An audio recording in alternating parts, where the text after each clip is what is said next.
Hey everyone, welcome to BelleAire Radio. My name is Kelly and I'm here with the I am great, Kier, and I can't wait for the show today.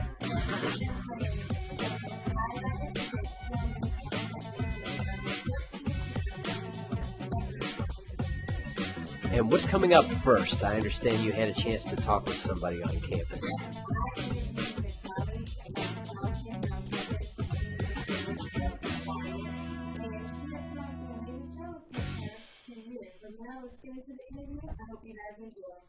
Okay, so we had this big event here at Bennett where Spelman girls as well as Bennett girls joined together for Sisters in Song.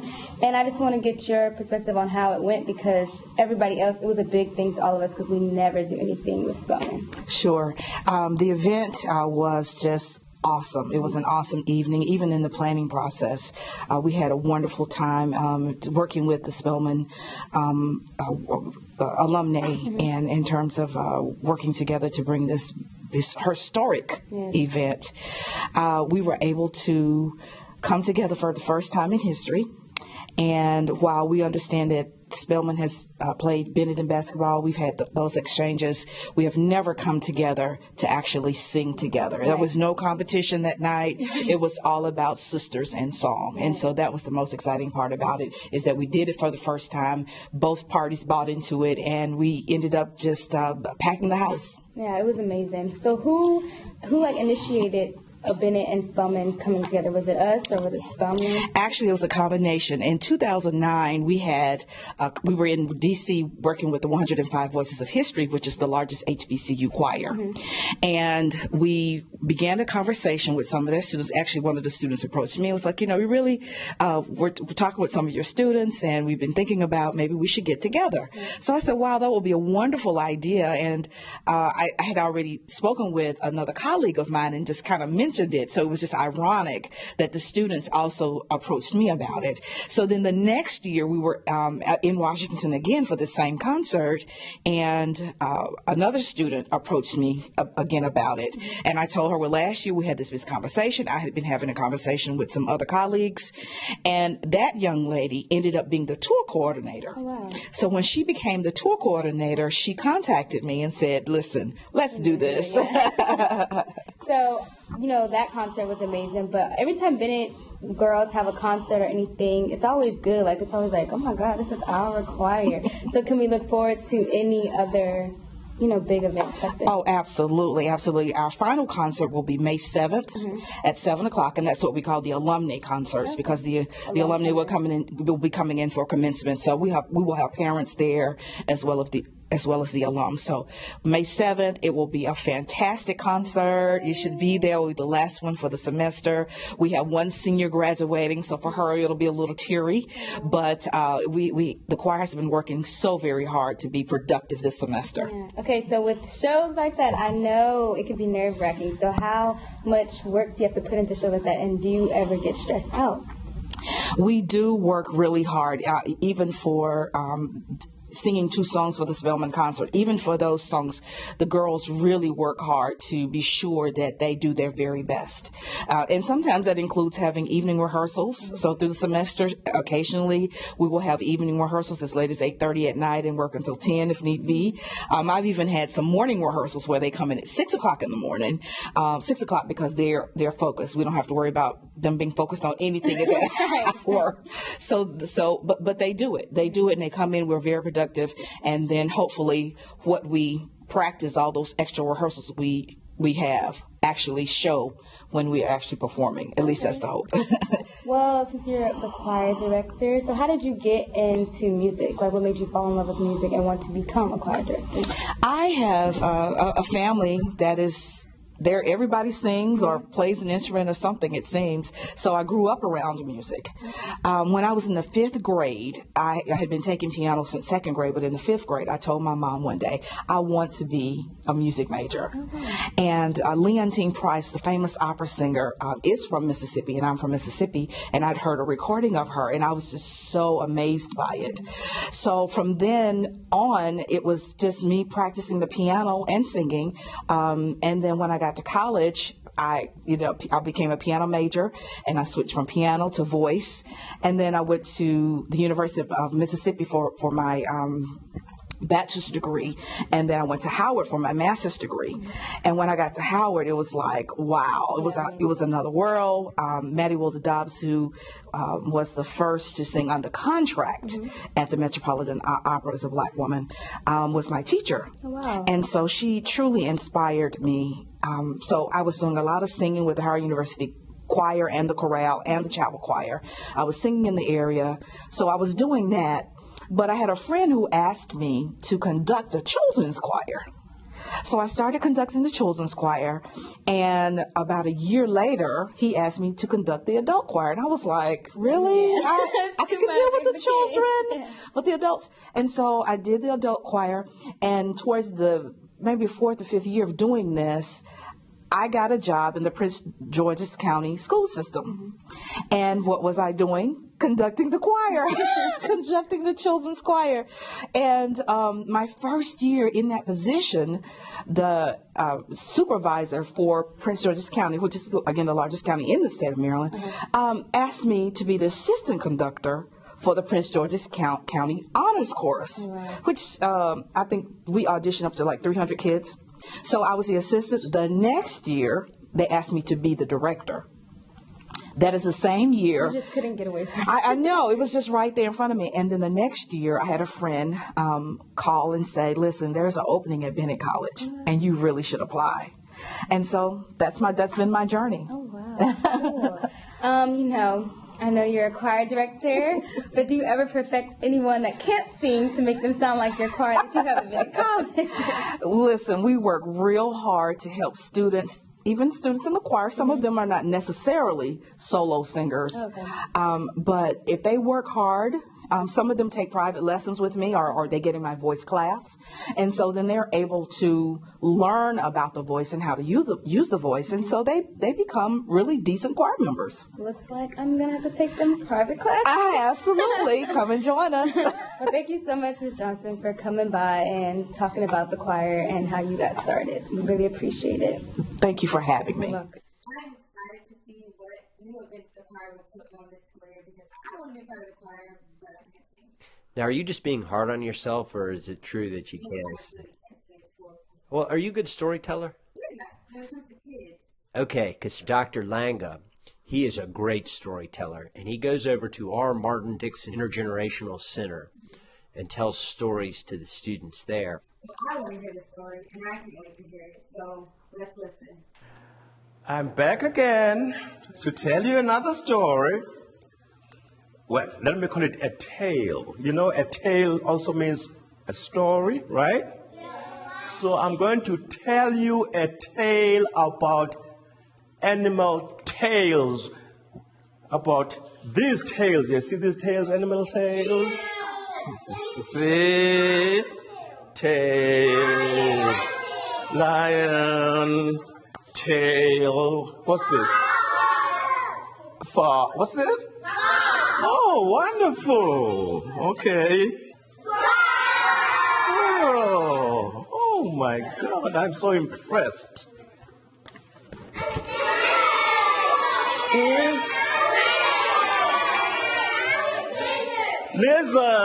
Lizard.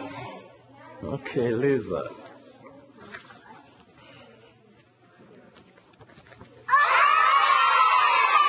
Elephant. Well, you won't see this one because it's not in color. Maybe may color it for me, right?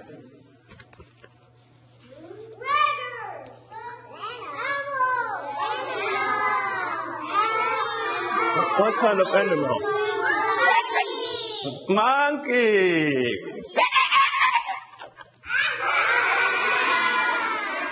You remember the story about the monkey and an alligator? Monkey used to sit on top of a mango tree. You remember that story? Pig.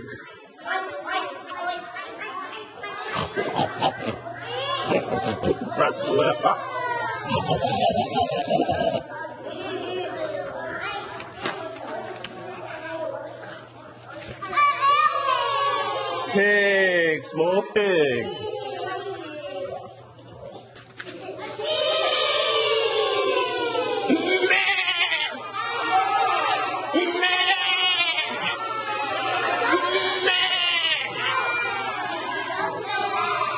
We're having fun today, boy.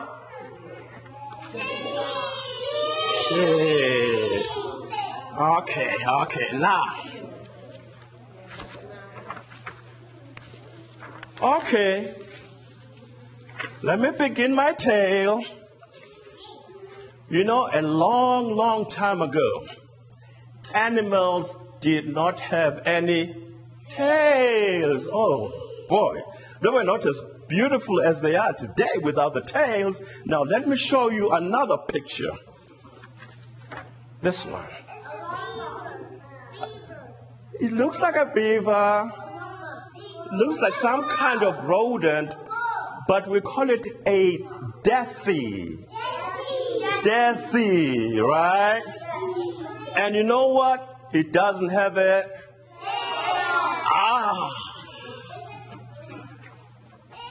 That's my story today. Why? And you know what? The desi, you know where it lives? It lives in rocks. It's trying to hide. So the story today, the tale that I'm going to tell you today is why a desi does not have a tail. All right. A long time ago, as I said, animals did not have tails. So one day there was a big announcement to all the animals. Come and get your tails. We want you to look more beautiful. We want to complete you. Come and get your tails. And there were all kinds of tails all over the place. And so if you come, you can choose any tail you want. But if you don't come, don't tell anybody else to get the tail for you. You've got to get your own tail. All right. So guess who came early? The lion. And the lion looked all over the place. And there were big tails and little tails and long tails and small tails and brown tails and colorful tails. And the lion decided to get a long tail. That's all. And then guess who was waiting? Because he was scared of the lion. The tigers and the leopards. They went around looking and looking and looking. Oh my God. And they found the most beautiful tails. And they put them on themselves and on their children. And they went home and started showing their tails to the other animals. Oh, look how pretty we are. Oh, isn't this pretty? That's right. And the children were so happy. The lion children were so happy. We've got nice tails. And the leopards, the children of the leopards said, we've got nice tails too. And then more animals went to get their tails. The squirrel said, oh, this is nice and good. Picked it up, gave some to their children, and then they left. And they started, oh, look at us.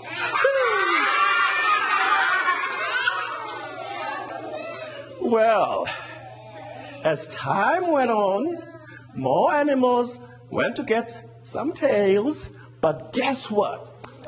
Mr. and Mrs. Desi and their children did not. Every time an animal would go and get some tails for herself, himself, and their children, this Desi would say, oh,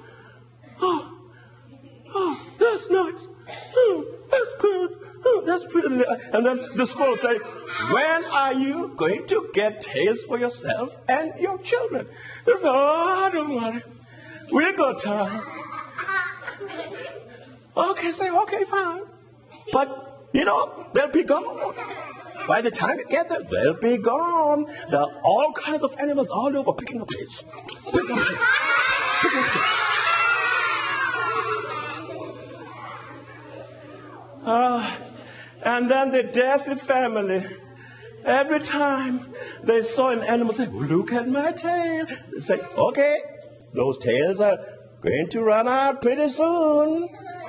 When I was there, there's some little tails, not the big ones, not the colorful ones, so you bet, oh, don't worry, we will get there. And then the children say, please, Daddy. Please, Mom. We need some tails, too.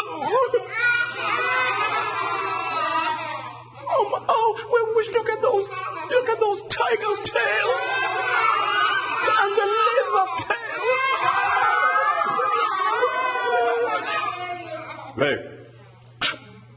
don't worry about it. We'll take care of it.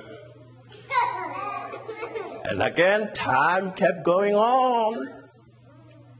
And then, finally, Squirrel said, you know what? I'm sick and tired of you. If you don't care about having tails, what about your children? Look at them now. They are so grumpy.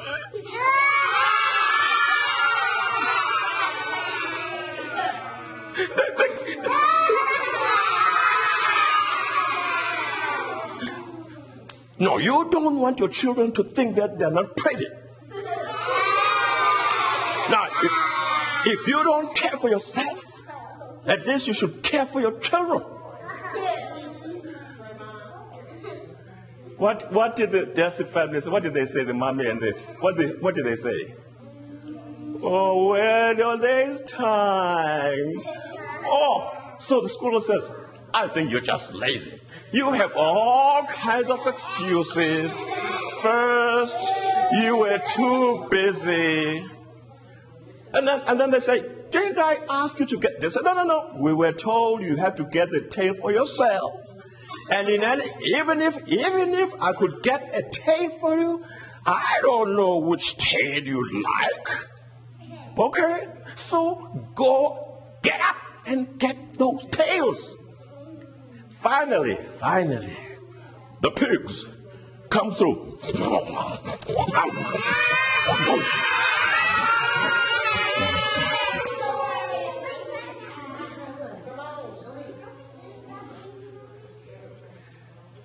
So guess what the pigs say? They say, Darcy, Mr. and Mrs. Darcy, look at your tails. They're very short. And do you know why they're short? Because everybody who went there early did not have an excuse, did not say, I'm too sick, I'm too busy, I don't have time. Everybody's busy, but you kept giving these excuses. You're busy, you're tired, your child is sick, and this and that. I think you'd better run there because we were lucky to get these short little tails. We got to.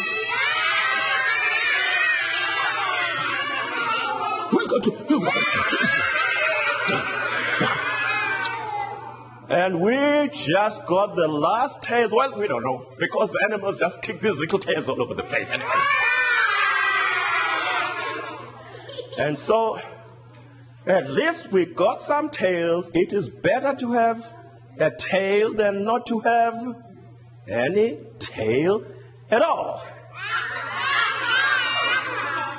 Finally, guess what? The Daisy, Mama Daisy, and Papa Daisy said, okay, kids, let's go, come on, let's run! Let's run! Come on, let's run! And they were running, and running. And they came to the place, and they looked all over the place.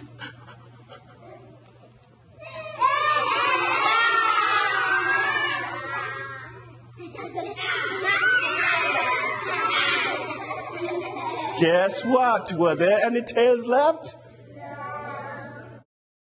No tails left. Because everybody took their tails, went home, and the Desi family did what? They just sat down and kept on saying, well, we're going to do it later and later and later until it was too late. All right? And you know why the Desi family lives in the rock today? You know why?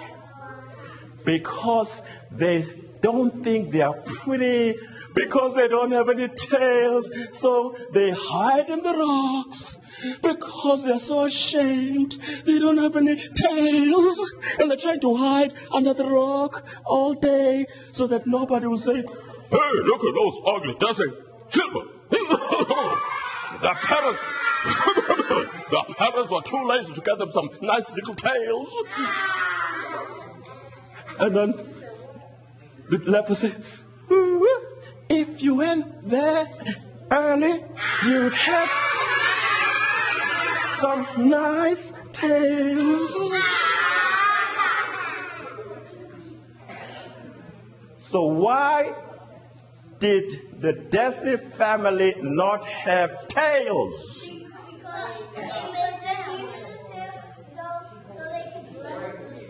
That is the end of my tale about why the Desi family does not have tails. Thank you.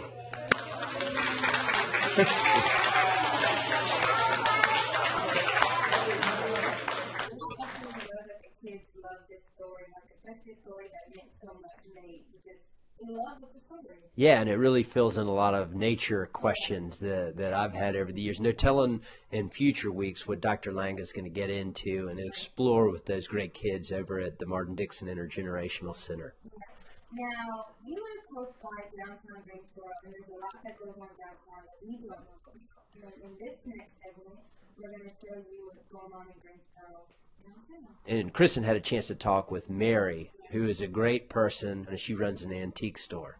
And if you didn't have a chance to visit downtown Greensboro, you might have a chance to visit this place. Hello, I am Kristen Aldridge. I'm here at 607 South Elm Street at Mary's Antique Shop, and I am very excited to see the great merchandise that she has and get to talk to her about how she got into the business of antique. So let's go check her out. Come in, Kristen. How are you today? How are you? Oh, thank you. How do you like your location here in downtown Greensboro? I love being in downtown on the main street, because when people are really interested in old buildings, they come downtown. When they even come off the interstates and sit downtown so that they can learn the history of Greensboro, and I like being a part of the history of Greensboro. I've been here 43 years in this same building and used to run the shop next door as well.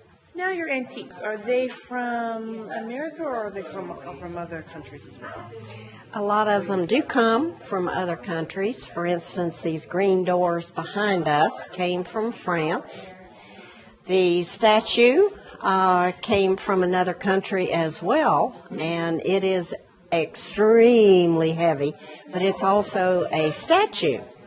This piece is teak and came from Taiwan. It has glass doors that go on the front of it and would have been used in a museum to house lots of special pieces to be looked at. And it's been sold, and it's going to an island south of Florida. Glad I don't have to deliver it. What's your favorite piece of antique that's here? My favorite antiques, I only have 60 different categories that interest me. That's all, just 60. And I would say my favorite pieces in the shop are going to be the architectural items, because that's what I like to be known for, is something unusual. Everything from a telephone booth to a back bar out of a drugstore to doors that have come from lots of different countries, and like this. There's a banister rail right there that came out of a home on the other side of Winston-Salem that is very intricate. Those are my favorite pieces, are the unusual architectural. Now, what's the oldest piece that you have? That would be me. How did you get started in the antique business? My mother collected antiques big time, and we would always stop at antique shops when we were traveling. So I just had a love for it. I first started liking buttons, and then of course my interest grew into furniture and architectural items and unusual items. Right now we're in the letter department, and in order to help people in this area, you have to know your ABCs. Do you like creating relationships with the customers that come in? Oh, yes, yes.